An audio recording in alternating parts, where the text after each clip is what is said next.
Hello, I have a problem and its name is toxic productivity. That was a video I saw by author J.C. Carpenter that I really loved. She had a lot of wonderful sort of frank honesty in it, and it inspired me and this video. And she also referenced Michelle Schusterman's video, so I'll link both of those down below. But I just wanted to chat about my own sort of struggle I've been facing up against productivity and output in a lot of areas of my life because I have been sick or unwell, or I don't know.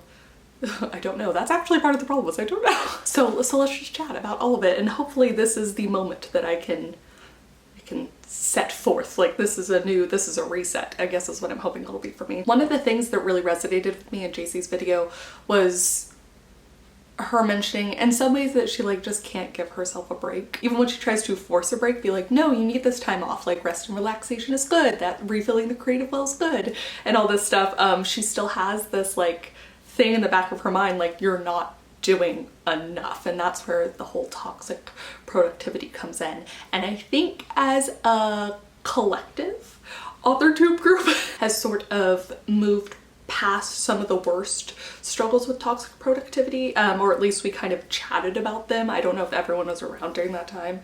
Do I even remember the time? So long ago. But there was a time period where there was like a sort of collective discussion about fast drafting and some of these sort of flashier thumbnails and titles for videos. Like I wrote 10,000 words in 2 days, or I wrote like a whole novel in a week and stuff like that. And things that I think are crazy and fun and spectacular were also, I think at the time, because there were so many of them, there was a surge, and I was definitely part of that surge. There was almost a pushback against that, and just, yeah, I think there was like a general chat about, you know, that might not be healthy for the people doing it, might not be healthy for everyone. And I think since we've moved past that, because those big numbers and those flashy things are very much embedded in YouTube, but also just within authortube as a whole, I think it's inspiring if you want it to be, right?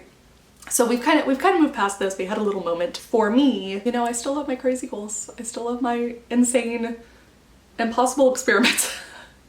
That's really what I've like in some ways built my brand, my channel on, is what I think is fun. I dealt in part with some of this toxic productivity around the start of the pandemic, because I think with having a channel for so long and talking about my projects for so long, I started feeling a kind of external pressure with productivity, and that like I wasn't releasing enough fast enough for people, or I wasn't doing enough, or I wasn't as public about my pen name enough for people, or whatever else, right? Like it was I was feeling all of this building up toward the start of the pandemic, and then it was like a little burst. I think for a lot of us moving through the pandemic, and I don't know that we're through the pandemic now, but like just experiencing the pandemic, I think a lot of people reevaluated things.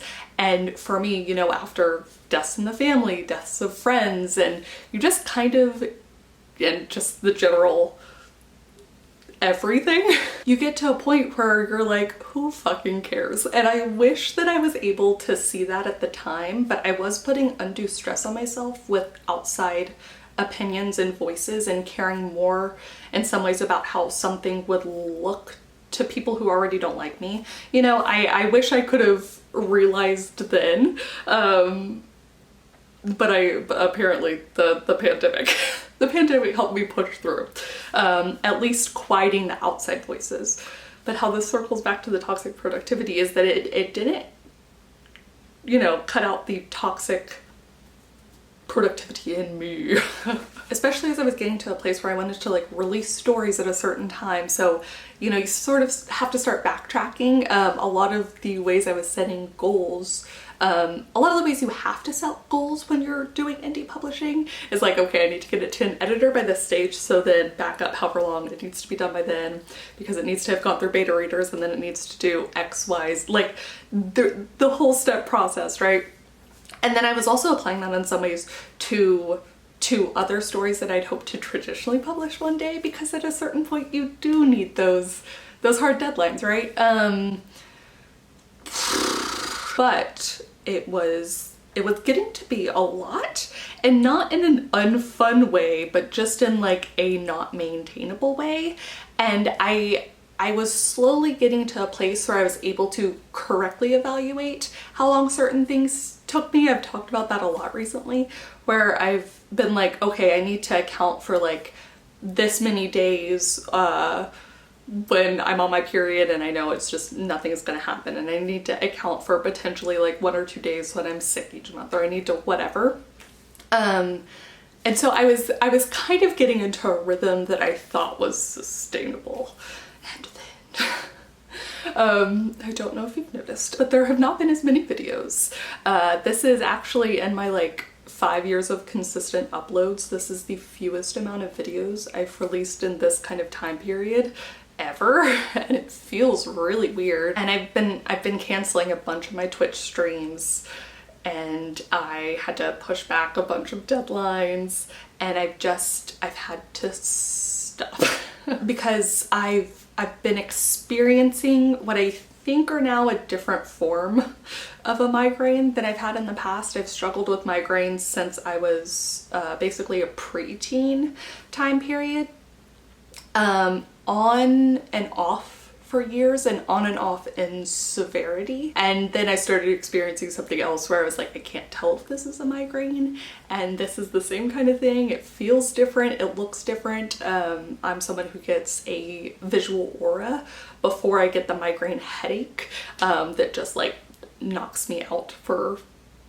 12 plus hours at least, and then light sensitivity for, you know, 2 days, and then, you know, it's and if I don't puke, I'm lucky. So, but I was experiencing something that I thought was gonna be the visual aura, and then it wasn't, but then I couldn't see in a spot. Anyways, all this to say that I've been very confused, and I've thankfully confirmed recently that it's not my eyes. There's nothing wrong with my eyes.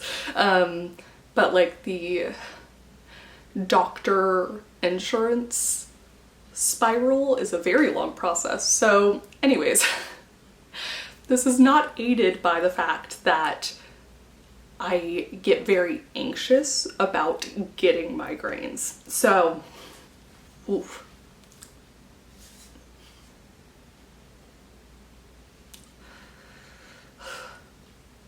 I'm supposed to be going to a concert tonight. That's why I'm trying not to, I was like, I'll do fun makeup.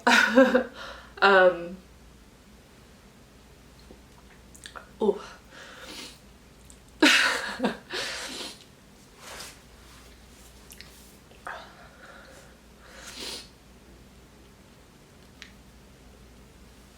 If the migraine itself is not debilitating for a set amount of time, certainly the, oh my god.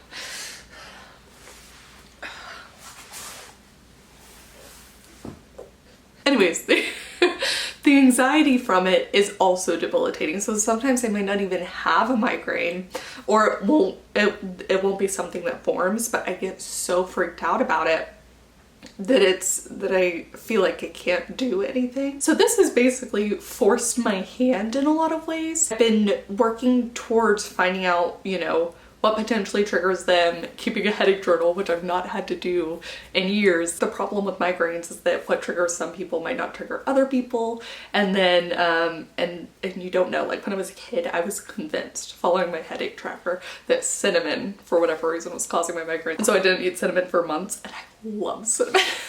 So anyways, I've been basically limiting my computer time. I've changed a lot of the settings on my computers. Any kind of screen I've changed the settings on, and when I feel as if something's about to come on, basically what I've done is I've gone back to like working up to getting an hour of work time in, and then needing to take an hour away from screens completely, and not focusing on anything up close. And again, I'm just trying to, I'm seeing what works, and so it's been this very much like a testing process. And I guess I've been facing that I thought I'd gotten better at just being like accepting however much work I got done, but that's a lie. That was a lie.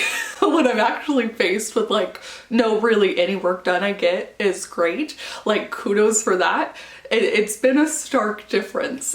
So I've So reframing my mindset has been a little bit of a struggle because it's felt forced upon me in a way that I don't know that I was entirely ready for, but alas, you know, in a similar way that the start of the pandemic and then everything that happened forced me to just not care about other people's outside opinions. I think this is unfortunately forcing me to just get rid of the toxic productivity, because it's not going to help, and it doesn't do anything. It doesn't do anything. It's not good.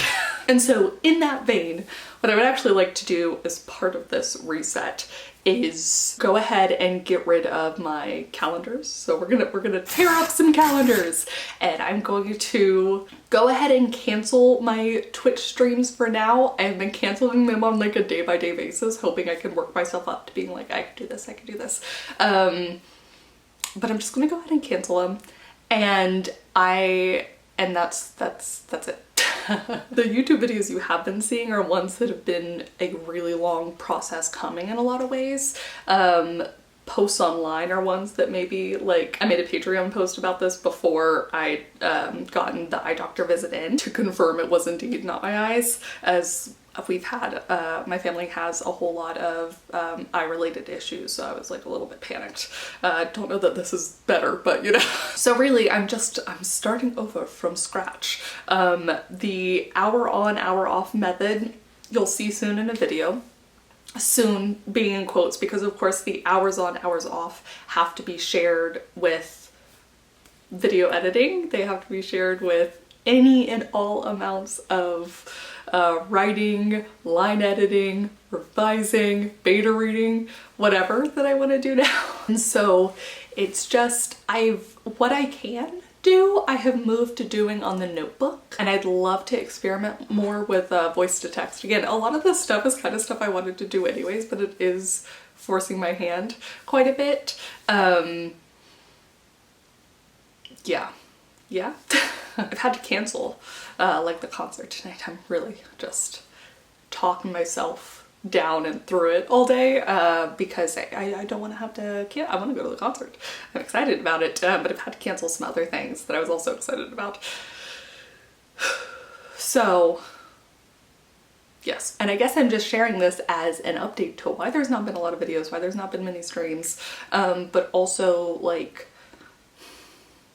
I wish there were things that you could learn just through osmosis, you know? Like, I wish I could share and like push out this reset. I wish I could have actually learned it before through watching other people talk about it. So in some ways, getting to watch JC's video is cathartic, because I'm like, that, not just that was me, but it's still something that I'm struggling with, even as I'm like, we'll pretend halfway through acceptance on, I can't anymore. And I wish I could just take a little bit of this and give it to you, JC, and just be like, but